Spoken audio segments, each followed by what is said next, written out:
Thank you, Cynthia Klein, for being with us and ally parenting. I think all of us as parents really want to be an ally parent, not a friend, but an ally parent. Mm, I remember standing in my living room with my teenage son, who is now grown, and saying, I am not the enemy here.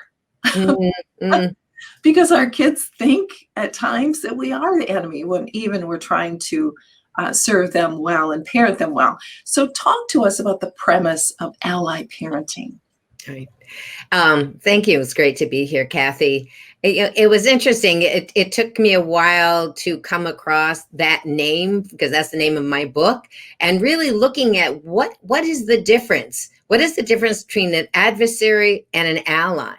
And what I came up with, the concept as an ally, one thing is that you have a lifelong view of the relationship. Like you really value the relationship with your children. And so when you act, it's like thinking all the time, what is the impact of this going to be on my relationship?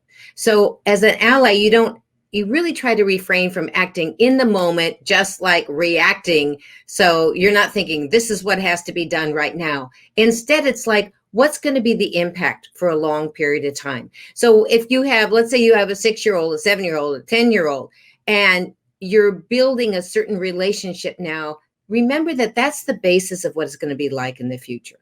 The other part is, as an ally, it's very important to continually think about, what can I change? What do I need to do differently so that I can bring out a different response from my child?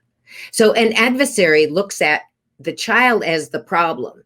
If you would only change, then this problem would be gone. That's very adversarial. It makes a child feel like they're the problem. As an ally, you think, how do I, this is a joint problem. How do I work with my child? How do I change myself to bring out a different response? And so it's a different mindset. They still get mad at you. You still set limits, you set guidelines. And yet when you set them, it's in a very respectful manner, and you're very aware of the impact of your words. If it's feeling harsh, as an ally, you really resist doing shaming, blaming, humiliation, a lot of those kind of tactics. And Cynthia, isn't it true that a lot of us were not taught on how to be the ally parent? Our parents didn't parent us that way. So we have to learn to shift. Yeah. Yes. It's a challenging shift, because I think in the last 40 years of parenting, there's been this shift for centuries. From the beginning, it was always based on kind of punishment control, which is more of an adversarial approach, rather than how do I work with, how do I still guide, how do I listen to my kids? Because as an ally, you listen when it's appropriate to listen. You don't listen all the time. When they're complaining and you're trying to set a limit, that's not when you listen. But throughout time, it was all based on control and domination in order to get your kids to survive. And so we don't have the tools. And so it's a difficult thing, because parents will want to be different, but they don't really have the tools of, when do I listen? When do I set limits? How do I respond? How do I not engage in a power struggle? And so then they end up getting frustrated, and they end up resorting to old tactics of threats. If you don't, or I'm going to take this away. So it's a challenge. And I really admire any parent who's like really trying to look at how they're parenting now and change their thinking. You have to change your thinking about how you're perceiving yourself, how you're perceiving your child, and then you can change what you do. But the thought process you have to really look at that first. You can't just slap on new strategies. Right. I love that. That's very, very practical. So, for those of us going through divorce, we have children, how do we keep the structure in the home? Because it's very easy for us to give the kids too much or to allow them too much freedom, because we know that they're going through a hard time and we're going through a hard time. So how do we keep that structure and maintain those boundaries when we're in the middle of a family crisis? Right.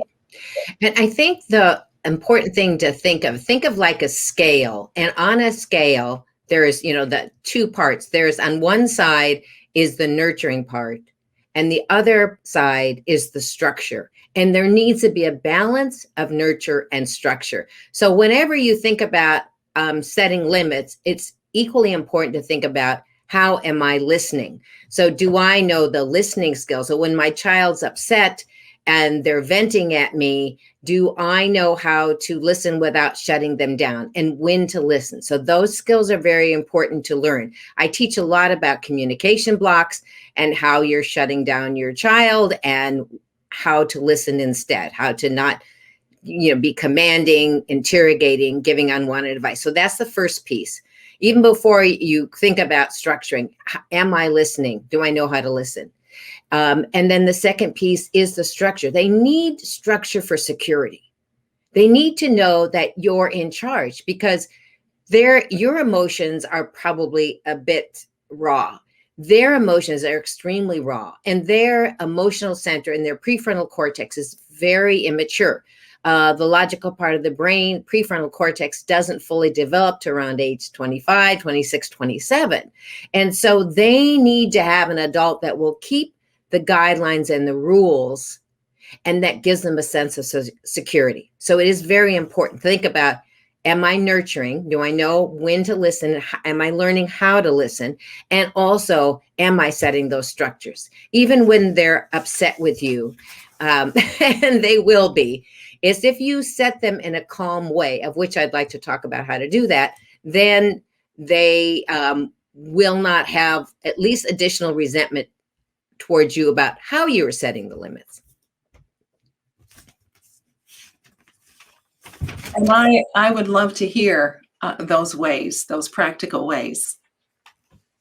So one of the things that's important to realize is that you actually can do two things. One thing is you put a boundary around yourself. It's very important to let your kids know what you will and won't do. So a boundary is what you will do or won't do, and a rule or a limit or guideline is around your child. So it's important to understand those differences. So for example, a respectful, let's say your child's yelling at you because they're upset, right? They're saying, I hate you, you're mean. Those things come out, right? Why did you do this? And one of the things important to say is something like, I will listen to you when you're not yelling at me. Notice I'm not saying don't yell at me.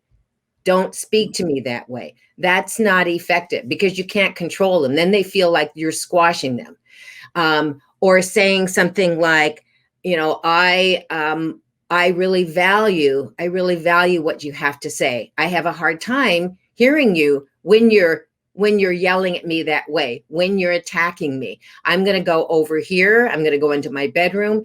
And when you're ready to talk to me without the attacking, then I'm really here to listen to you. So that's a boundary. And then you want to set boundaries about let's say they want something. They want you to buy them something. You need to set a boundary. I'm only comfortable spending, let's say it's a pair of shoes. I'm only comfortable spending $50. And then depending on your age, if you want these shoes, then we'll need to figure out a way you can get the rest of the money. So think about setting I statements. I will, I won't. Very important to do that. And if you're alone with your child, it's really important because if there aren't other kids around, then they aren't distracting you. So think about boundaries. And the second thing I want to talk about is respectful limits. And here's where the past of how kids were raised is going to rear its ugly head, and it causes controversy. So already your child might be feeling that you are against them because maybe, who knows, maybe they're blaming you for breaking up the family, whatever. So they're already kind of angry with you. And so I'm going to say some statements. I want to encourage you to not start sentences with these statements when you are getting directions. If you're trying to get them to do their chores, you're trying to get them to do their schoolwork. So for example, you have to, you need to, I want you to, I need you to, you should, you shouldn't. So the language I use, it sets up more of an adversary relationship. So I'm talking about I want, you need, and it builds conflict. So this is very common for parents to say this. So I want you first step, think about how do I eliminate words that make it feel like a power struggle? It's like a fight. Like they're already upset with me. I don't need to fuel it with more words like that. So avoid starting with you need to, you have to, I want you to, you should. Very, very common. Okay. So when you're setting an expectation or a limit, it's better to start words like it's time to. So notice I'm going to remove the personal, like you or I, out of it. It's time to. The chart says, the rule is, the limit is. Another one that's a favorite of mine is called the work before play. After you, let's say they want to watch a video game, do a video game. You may use the after then, the work before play, which is after you empty the dishwasher, then you can play video games. But I want to watch, I want to do it right now. After the bathroom, then you can play. But, why didn't you tell me sooner? Why did you wait? Then you might add an empathy statement. You're really anxious to play that game. Pause. Bathroom first. It's very effective. That's the after then. So in recap, be aware of the language you're using when you're giving directions. And is it causing conflict? Are you getting rebellion from your language? Be really mindful about that. And replace it with kind of more third person type of language where you're stepping out of the picture and it doesn't fuel it where the child feels like you're the one trying to make them to do something. You are. However, you're stating it in a form where they can be much more responsive to. So I think if parents, when I've worked with parents and they just start that change, it brings out a different response, because that's the whole strategy to think of is, what do I do differently to bring out a different response? So rather than thinking my child needs to change, that's very adversarial thinking because we can't change them. What do I do differently? So I feel very confident if any of your viewers try to look at the words that they're saying that are causing conflict, try to eliminate use and I's and replace them with some statements like it's time to. That is worth gold right there. Right there. So when you speak about rebellion, in our last few minutes remaining, could you just give us some of the misconceptions we may respond in ways because we are not understanding what's really going on. So just some of the common misconceptions when we have a child in rebellion. Yeah.